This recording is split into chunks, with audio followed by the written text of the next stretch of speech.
Hello, dear English friends. Welcome back to English Talk Beanie, your warm, cozy corner to practice real, everyday English. I'm Beanie. Hey, and I'm Paul. So nice to have you here with us again. We're just two friends having a relaxed chat. Nothing too perfect, nothing too serious. Just natural English you can listen to, borrow, and maybe use in your own life. This episode is perfect for B1 level. Intermediate, right in the middle. But if you're a strong beginner, don't worry. You don't need to understand every single word. Just relax. Let the English flow around you like soft music in a cafe. Exactly. Imagine you're sitting at the next table, secretly listening to us and learning. That's the vibe today. And because it's English Talk Beanie, we'll sprinkle in lots of natural phrases you can copy-paste into your conversations. At the end, we'll do a gentle word tour. We'll go back to the most useful words and expressions, explain them slowly with easy examples. All right, Beanie. Big question before we start the new year. What are you doing on New Year's Eve? Big party or pajamas mode? Definitely pajamas team this year. Very strong choice. Same. Comfy hoodie, favorite snacks, maybe one or two close people, and probably asleep by 11:30. Your body already starts the countdown at 11, 3, 2, 1, good night? Exactly. Mine says see you next year around 11:15. I respect that. What about you, friends listening? Are you going to a party, staying home, working, watching fireworks, or doing full do not disturb cozy mode? All choices are good. Whatever you're planning, we're really happy you're spending a little time with us today. So, today we want to talk gently about this time of year, how the ending of one year and the beginning of another feels inside us. No big pressure, no crazy goals, just a slow, honest conversation. You can listen while walking, cooking, cleaning, or even pretending you're studying so nobody asks you to do the dishes. Podcast equals I'm busy improving my English. Please don't disturb. Classic. Classic. If you want, grab a notebook or your phone notes, but honestly, just listening is already enough.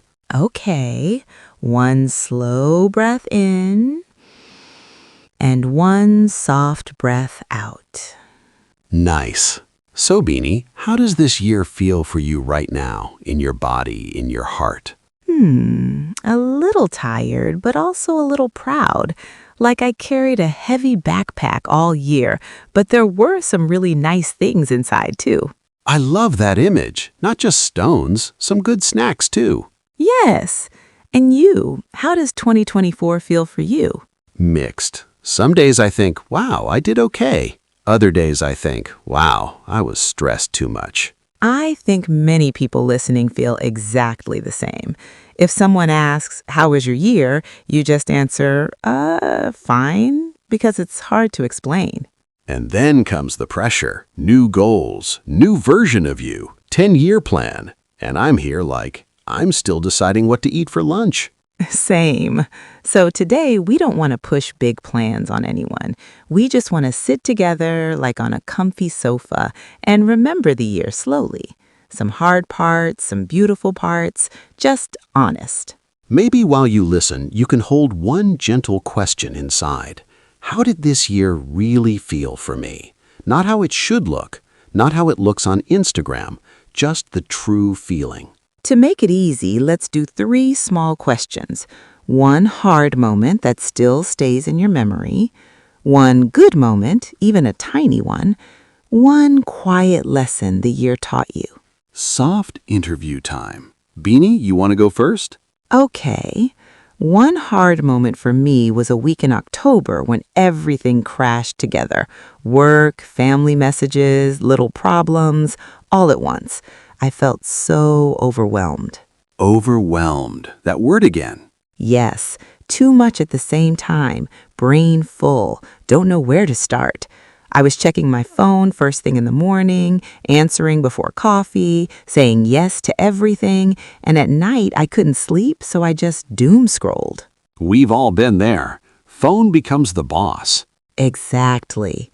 Now your turn, Paul. One hard moment. For me, one evening I realized I had said yes to too many things. I felt like I was failing at everything, even the small stuff. Heavy, tired. I think many of us know that feeling. Now let's switch to light. One good moment. Easy. One night I met two old friends. We cooked very simple food, sat at the table for hours, laughed about stupid old stories. Phones were there, but nobody really touched them.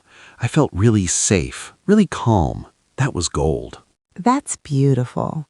For me, one message from a listener, they said, "Your podcast helps me fall asleep when I'm anxious.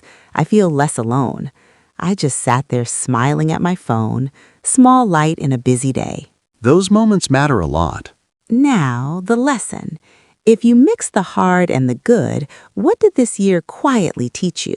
That my energy is not unlimited. When I say yes to everything, I lose myself. When I choose fewer but meaningful things, I feel more alive. I love that. For me, I learned I don't need perfect routines to be okay. When my plans broke, I was hard on myself. This year showed me small, kind habits are better than big, perfect ones that crash. Very gentle lesson. So, we've walked through the year a little bit. Now let's look softly to the year ahead. No big revolution, just 3 small questions. What do I want to stop carrying? What do I want to keep? And what small thing do I want to start? Like packing a suitcase for next year, leave some heavy things behind. Exactly. For me, I want to stop turning my phone into a stress machine at night. No more doom scrolling before sleep. Same here. I want to stop living on autopilot, doing things without really choosing. Good one. Now, something to keep? My tiny 10-minute walks. They don't look like much, but they reset my brain. I want to keep my evening wind down time. Dim lights, tea, book, soft landing after the day. Love it. And one small start. I want to start talking to myself in English more. When I cook, when I walk, just little running commentary. Nice. I'm going to start one screen-free morning a week.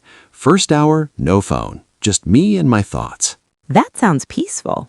So friends, maybe one tiny idea is already knocking. One thing to stop, one to keep, one to start. No pressure. Just notice it. And now our favorite part, the word tour. We slow down and look at some strong words and phrases we use today. Word tour, slow and clear. 1. Overwhelmed. Too much at once. Brain feels full. Can't start. Example. Too many messages plus work plus family equals I feel overwhelmed. 2. Doom scrolling. Keep scrolling bad news or negative comments, feel worse but can't stop. Example, I doom scrolled for an hour and felt awful after. 3. Autopilot. Doing things without thinking, like a machine. Example, I was on autopilot and ate snacks without realizing. 4. Emotional baggage. Old, heavy feelings you still carry from the past. Example, I don't want to bring emotional baggage into the new year. 5. Take a toll. Slowly damage, tire you out over time. Example, late nights take a toll on my energy. 6. People pleaser. Always say yes to make others happy even when you're tired. Example, I used to be a big people pleaser. 7. Wind down. Slowly relax at the end of the day. Example, I need 30 minutes to wind down before sleeping. 8. Reset. Start fresh, like pressing restart. Example, a short walk helps me reset my mind. That's it for today, friends. You already did something kind for yourself just by being here. Thank you for spending this cozy time with us. Take care, breathe slowly, and we'll talk again very soon. Happy New Year, everyone. See you in the next episode. Bye-bye.